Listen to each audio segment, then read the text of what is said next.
promessa que a Ivone fez, também obrigado. A gente sempre lembra que o trabalho maior e o que elas deixaram transparecer é em nós mesmos. É conosco que nós temos que nos preocupar mais. Por isso que Jesus dizia, né? Vai, não erres mais, para que não te suceda as coisas piores. E com certeza vai estar dentro do que o Júnior veio trazer para nós nesta noite.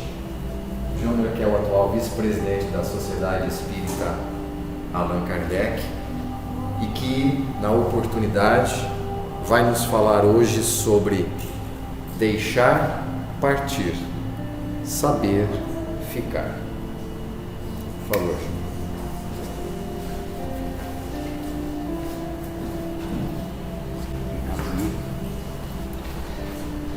Boa noite, amigos. Que bom vê-los aqui.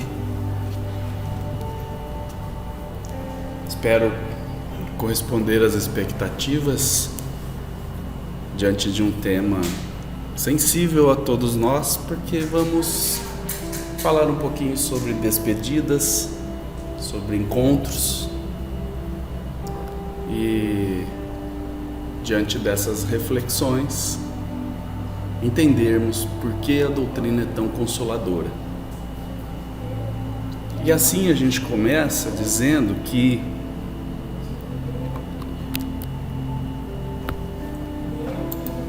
o meu amor se foi, eu o perdi, tá doendo muito, essa saudade apertada, profunda, e que muitas vezes parece que está nos corroendo por dentro, aquela saudade. É como se a gente tivesse engolido um caco de vidro, e a cada movimento que a gente faz, a gente sente um corte acontecendo. Por vezes me tira o sono, por vezes me faz dormir mais do que eu necessito. Às vezes não dá nem vontade de sair da cama. No meu dia a dia me pego pensando naquele amor que se foi. Quando estou no mercado, nossa, aquele produto, meu amor gostava tanto.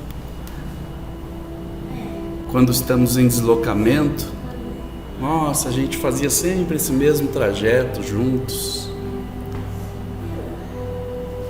E aquela música quando toca, nossa, a gente cantava junto no carro quando a gente viajava, aquela música.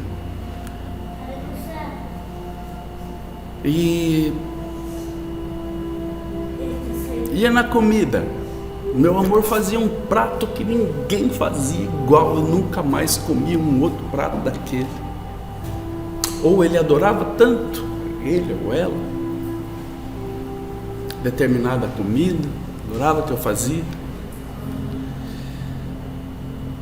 Mas quem ficou?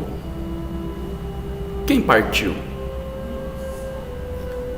Com base nisso que falamos, podemos afirmar, se estamos nos referindo somente à separação pela morte, alguém desencarnou, alguém ficou,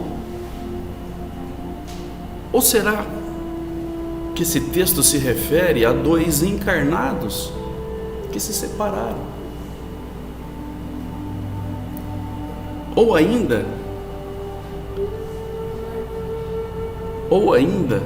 será que estamos falando de dois desencarnados que estão se separando novamente por conta de uma das partes estar retornando ao plano material? Mas o que importa? Quem partiu? Quem ficou?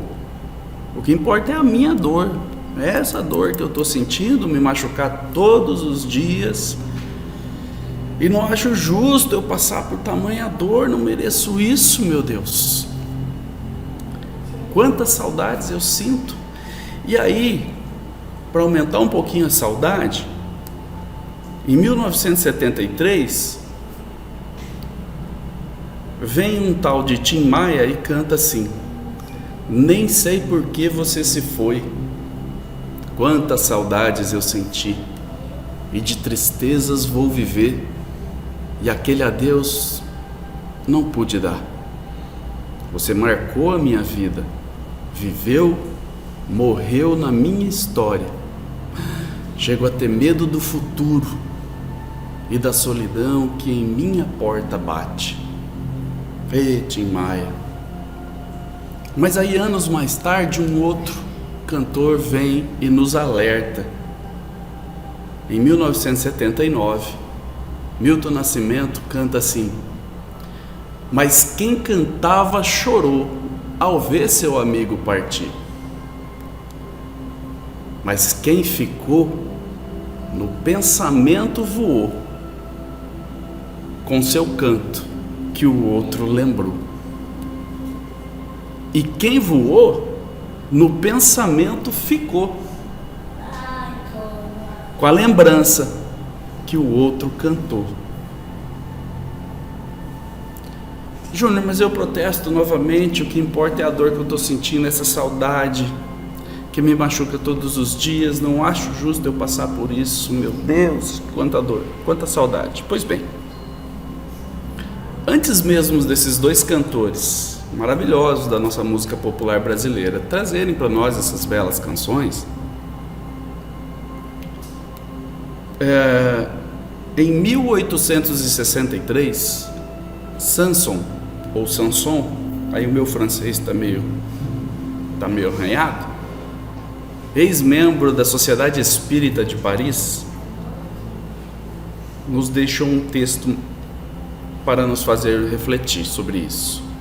E aí ele diz assim, que é nesse ponto, o da separação, que precisais elevar-vos acima do terra à terra da vida, para compreenderdes que o bem, muitas vezes, está onde julgais ver o mal. A sábia previdência, onde pensais divisar a cega fatalidade do destino. E aí ele pergunta, Samson faz um questionamento para a gente refletir. Ele diz assim: por que haveis de avaliar a justiça divina pela vossa? Quer dizer, achamos mesmo que a justiça de Deus é exatamente como a nossa? E ele continua questionando: podeis supor que o Senhor dos mundos se aplique por mero capricho a vos infligir penas cruéis? Agora olha essa frase: nada se faz sem um fim inteligente. Nada se faz sem um fim inteligente. E seja o que for que aconteça, tudo tem a razão de ser, mesmo que a gente não entenda naquele momento. E ele continua: se perscrutasseis melhor todas as dores que vos advêm, nelas encontraríeis sempre a razão divina, razão regeneradora, e os vossos miseráveis interesses se tornariam de tão secundária consideração que os atiraríeis para o último plano. Esse texto de Samson está no Evangelho segundo o Espiritismo, lá no capítulo 5. Para quem desejar fazer um estudo mais aprofundado, é o item 21. Então, quer dizer, Samson está nos alertando para uma espécie de egoísmo da nossa parte, quando estamos tão presos ao efeito da dor e não paramos para analisar as causas, ou até mesmo de buscarmos um consolo para isso, um verdadeiro consolo. Até mesmo sobre a justiça divina. Encontramos nesse mesmo capítulo 5 do Evangelho segundo o Espiritismo, no item 3, a explicação sobre a justiça das aflições, que em outras coisas nos diz: somente na vida futura podem efetivar-se as compensações que Jesus promete aos aflitos da terra. Quer dizer, ele está se referindo às bem-aventuranças que Jesus nos trouxe.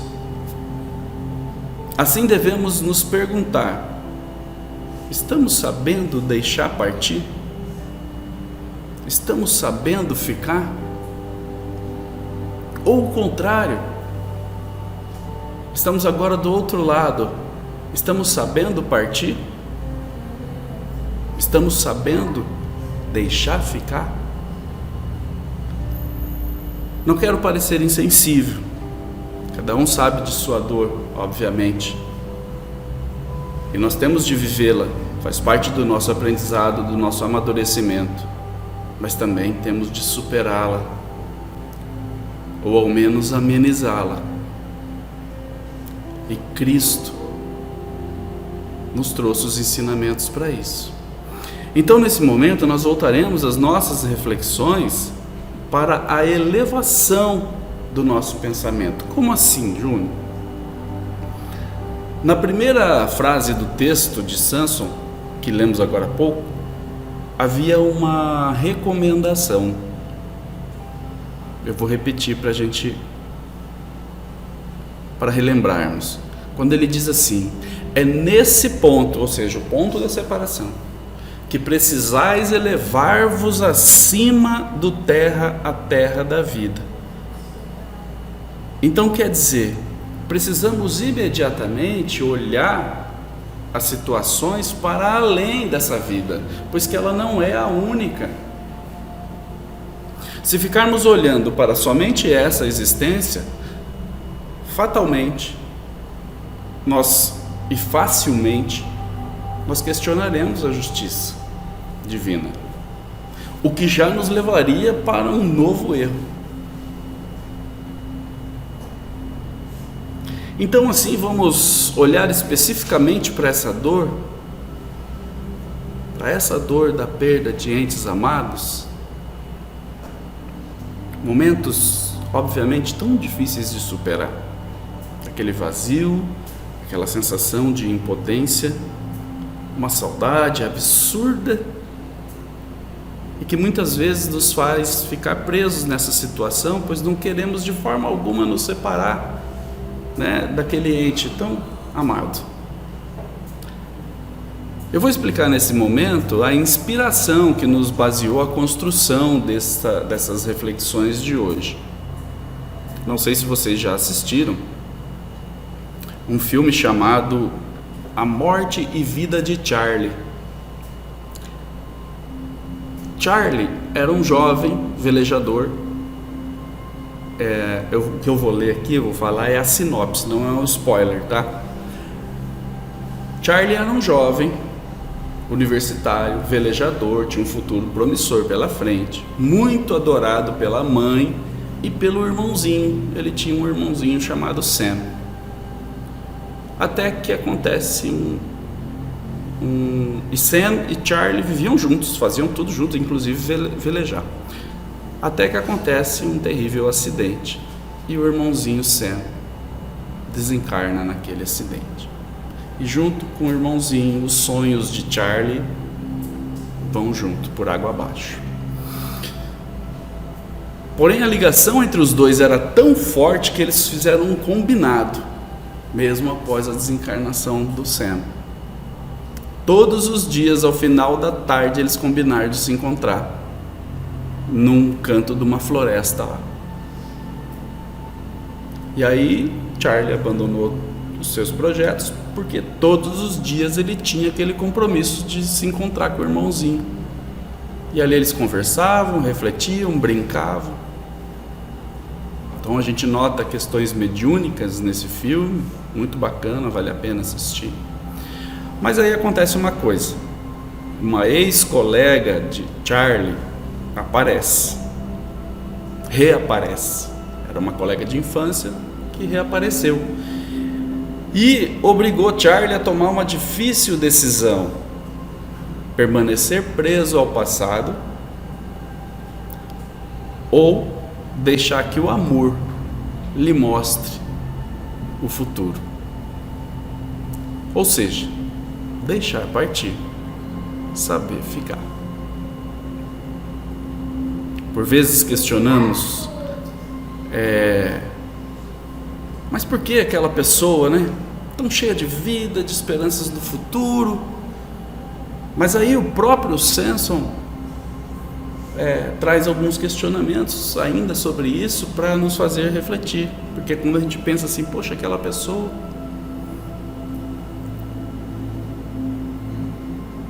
tão cheia de esperanças, e aí ele pergunta assim, de que esperanças falais? Das da terra, onde o liberto houvera podido brilhar, abrir caminho e enriquecer? Sempre essa visão estreita, incapaz de elevar-se acima da matéria? Sabeis qual teria sido a sorte dessa vida, ao vosso parecer tão cheia de esperanças? Quem vos diz que ela não seria saturada de amarguras? No caso do filme, o que teria acontecido com o Sam se ele tivesse sobrevivido ao acidente? Como teria sido a vida dele dali para frente? Às vezes com sequelas. Continua Samson: desdenhais então das esperanças da vida futura ao ponto de lhe preferirdes as da vida efêmera que arrastais na terra? Supondes então que mais vale uma posição elevada entre os homens do que os espíritos bem-aventurados? Parecem duros esses questionamentos do Samson, mas era justamente para nos fazer refletir além do que a gente normalmente reflete. Então, com essas próximas reflexões que traremos aqui, notaremos facilmente como tudo isso vai se encaixar. Estamos pensando na dor, e Samson nos diz para pensarmos no futuro. Muito bem. Então vamos pensar no futuro. A quarta parte do Livro dos Espíritos trata justamente das esperanças e consolações. Assim, nessa quarta parte, no capítulo 1 da quarta parte, a questão 934, Kardec faz uma pergunta: a perda dos entes que nos são caros não constitui para nós legítima causa de dor, tanto mais legítima quanto é irreparável e independente da nossa vontade? Olha a resposta dos Espíritos. Essa causa de dor atinge assim o rico como o pobre. Representa uma prova ou uma expiação. E comum é a lei, ou seja, é a mesma para todos. Tendes, porém, uma consolação em poderdes comunicar-vos com os vossos amigos pelos meios que vos estão ao alcance, enquanto não dispondes de outros mais diretos e mais acessíveis aos vossos sentidos. Vamos guardar essa parte aqui. Poderdes comunicar-vos com os vossos amigos pelos meios que vos estão ao alcance. Vamos memorizar essa parte. Daqui a pouco a gente vai retomar ela. Assim, Kardec persiste nesses questionamentos, e na pergunta 936 ele questiona: como é que as dores inconsoláveis dos que sobrevivem se refletem nos espíritos por quem as sofrem? A resposta é que os espíritos, o espírito, é sensível à lembrança e à saudade dos que lhe eram caros na terra. Mas uma dor incessante e desarrazoada o toca penosamente. Porque nessa dor excessiva ele vê falta de fé no futuro e de confiança em Deus, e por conseguinte, um obstáculo ao adiantamento dos que choram e talvez à sua reunião com eles. Compreenderam essa resposta? Nós vamos esmiuçar agora essa resposta aqui. Os espíritos estão nos dizendo que percebem essa nossa dor como uma falta de confiança em Deus. E isso atrapalha o nosso próprio adiantamento. É o que Samson está nos dizendo. Aliás, perdão, é o que os Espíritos estão dizendo ali na resposta do questionamento de Kardec. E consequentemente, isso atrapalha o nosso adiantamento e consequentemente até uma possível reunião nossa com aquele ente amado. E aí, Kardec faz algumas analogias para a gente entender melhor isso tudo. Ele diz assim: estando o espírito mais feliz no espaço do que na terra, lamentar que ele tenha deixado a vida corpórea é deplorar que seja feliz. Figuremos, agora vem a analogia. Figuremos dois amigos que se achem metidos na mesma prisão. Ambos alcançarão um dia a liberdade. Mas um deles a obtém primeiro que o outro. E aí ele questiona: seria caridoso que o que continuou preso se entristecesse porque o seu amigo foi libertado primeiro? Não haveria de sua parte mais egoísmo do que a afeição em querer que do seu cativeiro e do seu sofrer partilhasse o outro por igual tempo? O mesmo se dá com dois seres que se amam aqui na terra. O que parte primeiro é o que primeiro se liberta.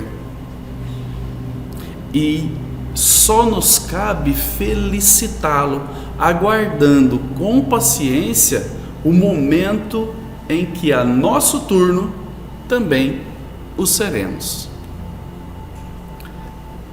Vamos compreender isso aqui. Tendo em mente que essa vida é transitória, a passagem por aqui é temporária. Ora, se essa vida é temporária, significa que a verdadeira liberdade não é essa aqui. Então devemos sim pensar no futuro além dessa vida, assim como Samson nos recomendou. E aí Kardec continua com mais uma analogia. Ele diz assim: façamos ainda a este propósito outra comparação. Tendes um amigo que junto de vós se encontra em penosíssima situação. Sua saúde ou seus interesses exigem que vá para outro país, onde estará melhor a todos os respeitos. Deixará temporariamente de se achar ao vosso lado, mas com ele vos correspondereis sempre. A separação será apenas material. Desgostar-vos-ia o seu afastamento, embora para o bem dele?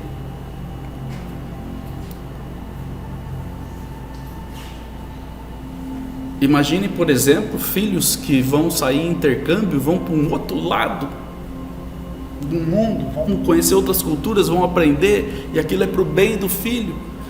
E aí o sofrimento, a dor do pai e da mãe que ficaram aqui, vão levar esse sofrimento para o filho, mesmo sabendo que essa viagem vai ser boa para ele. É justo isso com ele? Porque Kardec na analogia colocou: vos correspondereis sempre, sempre. Pelas provas, olha o que Kardec fala agora na sequência: pelas provas patentes que fornece da vida futura, da presença em torno de nós a quem amamos, da continuidade da afeição e da solicitude que nos dispensavam, pelas relações que nos faculta manter com eles, a doutrina espírita nos oferece suprema consolação por ocasião de uma das mais legítimas dores. Com o espiritismo, não mais solidão, não mais abandono. O homem por muito insulado que esteja, tem sempre perto de si amigos com quem pode comunicar-se. Não é o Júnior que está falando, é o Kardec. E eu concordo com ele. E aí ele diz que a gente impacientemente suportamos as tribulações da vida, impacientemente. Tão intoleráveis nos parece essas tribulações da vida, que não compreendemos que possamos sofrê-la. Entretanto, se as tivermos suportado corajosamente, se soubermos impor silêncio às nossas murmurações, felicitar-nos-emos quando fora desta prisão terrena, assim como o doente que sofre se felicita quando se cura, por haver se submetido a um tratamento doloroso.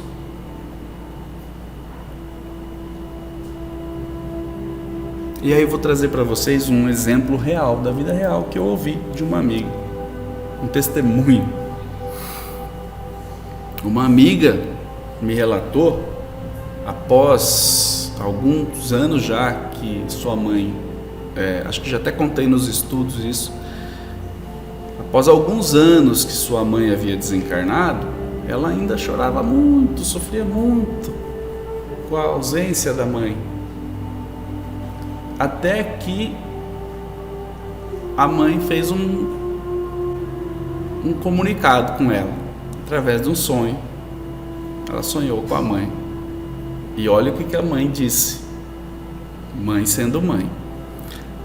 Mãe disse assim: você precisa parar de chorar, porque eu estou bem, já estou até trabalhando, e você está me atrapalhando com esse choro.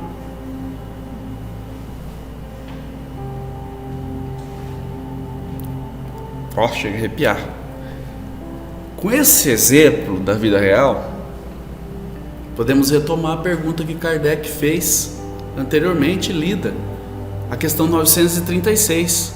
Vou retomar ela para a gente compreender onde é que Kardec queria chegar. Quando ele perguntou assim: como é que as dores, as nossas dores inconsoláveis dos que sobrevivem, né? Como é que as dores da gente que ficou se refletem no ente que se foi? E aí, quando os espíritos dizem, o espírito é sensível à lembrança e à saudade dos que lhe eram caros na terra, mas uma dor incessante e desarrazoada o toca penosamente, porque nessa dor excessiva ele vê falta de fé no futuro e de confiança em Deus, e por conseguinte um obstáculo ao adiantamento dos que choram e talvez à sua reunião com eles. Esse exemplo da minha amiga é claramente isso. A filha chorando, essa dor chegou lá, e a mãe precisou dar um recado. E lembro quando eu pedi para a gente memorizar a parte do texto de Samson que dizia: poderdes comunicar-vos com os vossos amigos pelos meios que vos estão ao alcance. Já está ao nosso alcance. Aqui fica claro e explícito até que nossos pensamentos alcançam nossos entes queridos. É assim que a gente se comunica com eles. Aí eu pergunto: que tipo de mensagem eu quero enviar para esse amor que partiu antes? Uma mensagem de dor, de lamentação? Creio que não. Nós o amamos. Ou eu quero mandar uma mensagem de luz, de esperança, de confiança em Deus? Mas a gente devemos sim viver esse luto, essa dor da perda do ente. Isso é fato. Precisamos passar por essa dor. Faz parte do nosso aprendizado, como eu disse anteriormente. Mas devemos sim seguir em frente. E por quê? Quando o ditado popular nos diz assim, a vida continua. Às vezes a gente escuta isso, né? Logo que acontece com a gente, na família. Então, esse ditado, a vida continua, ele é muito verdadeiro. Mas não é só do lado de cá que a vida continua. Ela continua do lado de lá também. A vida continua para todos nós, sem exceção. Para quem partiu e para quem ficou. Assim, falando ainda sobre essa questão do pensamento e como os nossos entes queridos recebem nossas mensagens, Emmanuel, através do Chico Xavier, nos traz um texto maravilhoso chamado Saudade e Esperança, na obra Amanhece. Como é um texto longo, separamos aqui alguns trechos para a gente destacar. Nos 2 primeiros parágrafos, Emmanuel fala que ele entende o quanto dói essa separação, né? Que sabe o quanto dói, quanto essa dor por conta do fenômeno da morte. Aí ele diz o seguinte: entretanto, apesar de saber o quanto dói, se te encontras entre os que lastimam a perda de seres queridos, compadece-te deles, auxiliando-lhes a sustentação com a tua própria fé. O pensamento, olha essa frase, o pensamento é mensagem com endereço.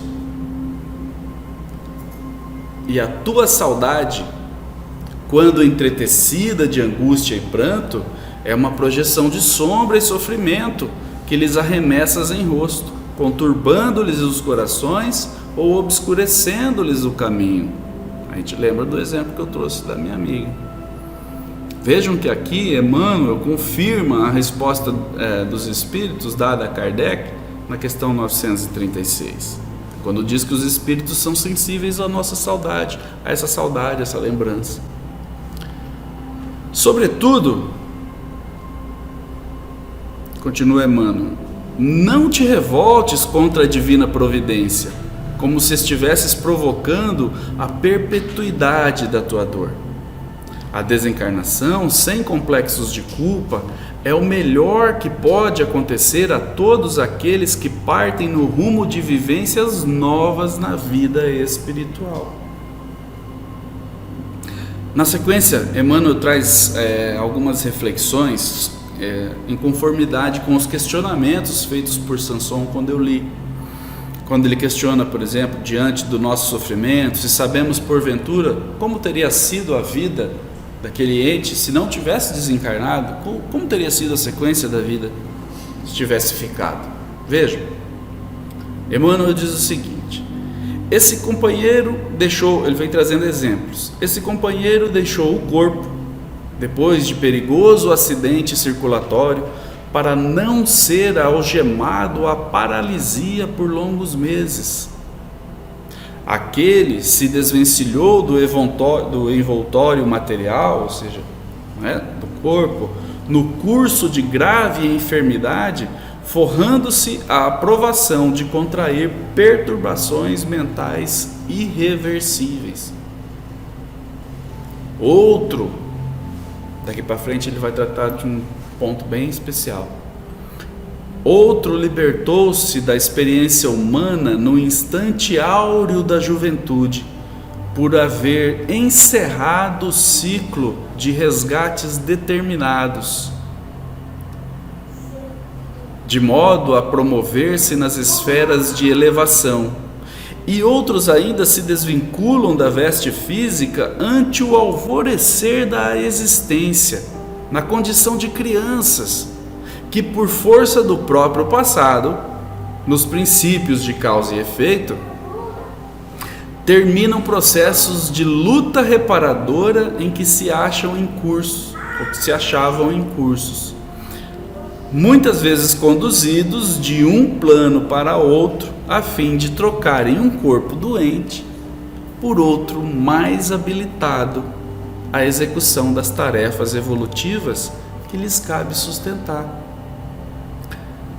Não sei se vocês concordam comigo, mas apesar da dor, da nossa dor, pensando no outro, vamos pensar no outro, se não estamos aqui tratando nesse texto que Emmanuel acabou de dizer, de uma consolação, de nos maravilharmos e entendermos que assim procede a providência, dando-nos a oportunidade de resgate e de reparação. Estamos todos aqui para isso. E aí, indo para o fechamento desse texto de Emmanuel, ele alerta e na sequência traz uma recomendação. Ele diz assim: diante dos chamados mortos a quem tanto amas, não lhes agraves os problemas com as flechas vibratórias do sofrimento, marcado a fogo de inconformidade ou rebeldia, para não nos revoltarmos.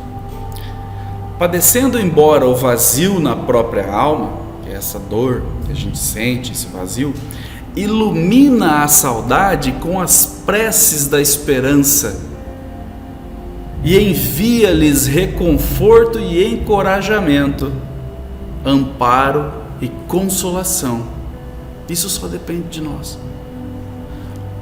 Ora pela paz de quantos se te adiantaram na transferência para a vida maior e entrega-os a Deus, na certeza de que Deus, olha essa frase, nos criando para o amor uns pelos outros, jamais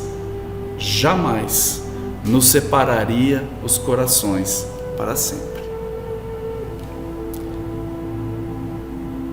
Não costumamos dizer assim, que Deus sabe o que é melhor para cada um de nós?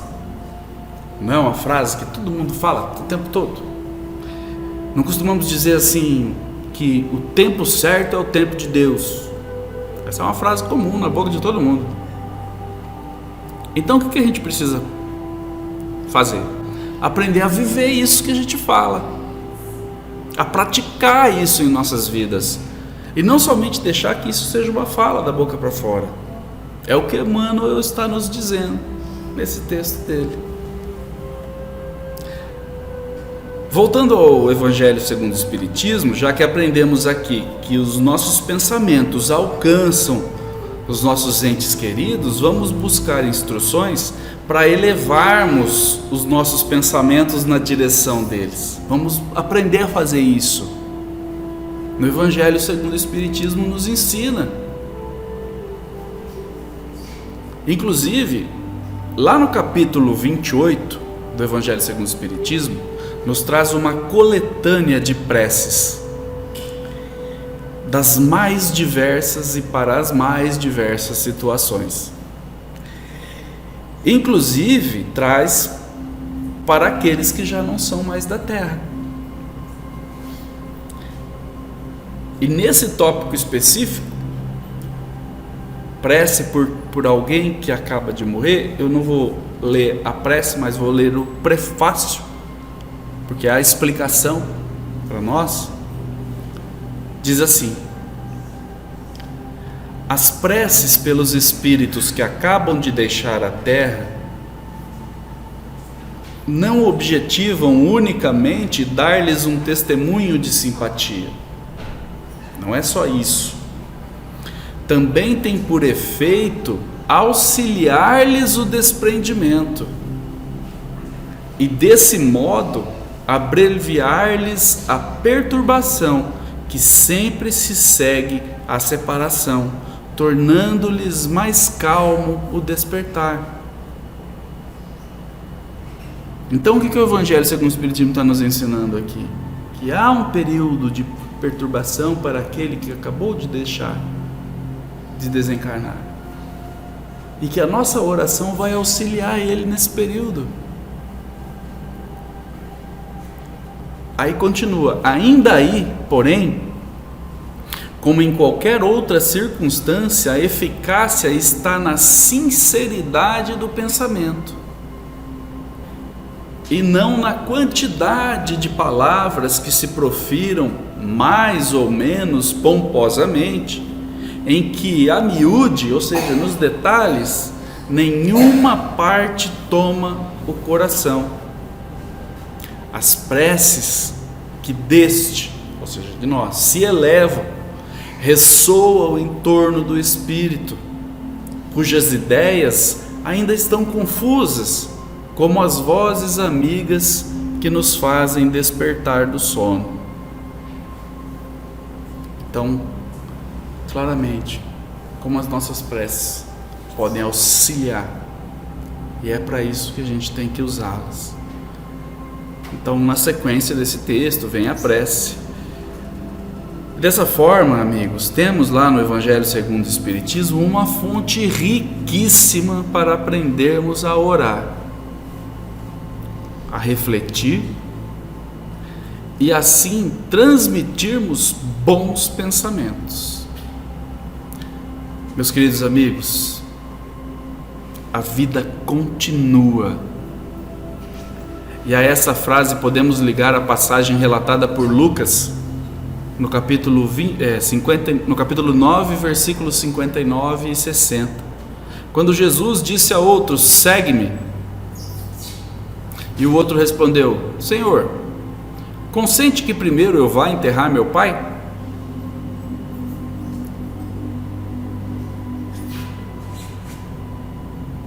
E Jesus... Meu mouse não está me ajudando agora.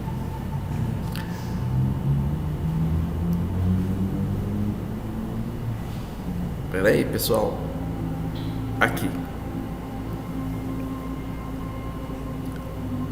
Consente que... Jesus retrucou, né? Primeiro ele pediu: consente que primeiro eu vá enterrar meu pai? Jesus retrucou assim: deixa aos mortos o cuidado de enterrar seus mortos. Quanto a ti, vai anunciar o reino de Deus. Nesse episódio, Kardec nos explica que naquelas circunstâncias em que foram proferidas essas palavras, não estava Jesus censurando o rapaz. Quer dizer, não estava Jesus ordenando assim: deixa o corpo do seu pai lá de qualquer jeito e me siga agora. O sentido aqui é muito mais profundo e nos convida a aprendermos de vez que a vida espiritual é mais importante que a vida material, ou que a vida espiritual é a verdadeira vida. Assim sendo, Jesus nos ensina justamente isso, a darmos mais importância ao espírito do que à matéria. Kardec explica isso da seguinte maneira: era isso que aquele homem não podia por si mesmo compreender. Jesus lhe ensina dizendo: não te preocupes com o corpo, pensa antes no espírito. Vai ensinar o reino de Deus, vai dizer aos homens que a pátria deles não é a terra, mas o céu, porquanto somente lá transcorre a verdadeira vida. São mais confirmações na própria Bíblia para pensarmos no futuro além dessa vida. Então, amigos, refletimos aqui praticamente toda essa explanação no sentido de que nós ficamos e nossos entes se foram. Mas e quando for o contrário? Saberemos partir? Saberemos deixar ficar?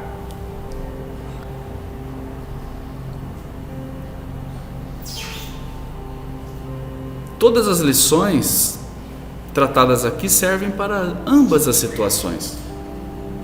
Saber deixar partir e saber ficar, mas também sabermos partir e sabermos deixar ficar, com a certeza de que Deus traz para cada um de nós aquilo que precisamos e não o que queremos. E a esperança de que um dia estaremos todos juntos novamente. Assim, eu encerro essas reflexões com uma frase dita pelo meu saudoso pai, que já está no plano espiritual desde 2018. E ele dizia assim, que a sabedoria da espera está na beleza do encontro. Desejo a todos muita paz. Muito obrigado.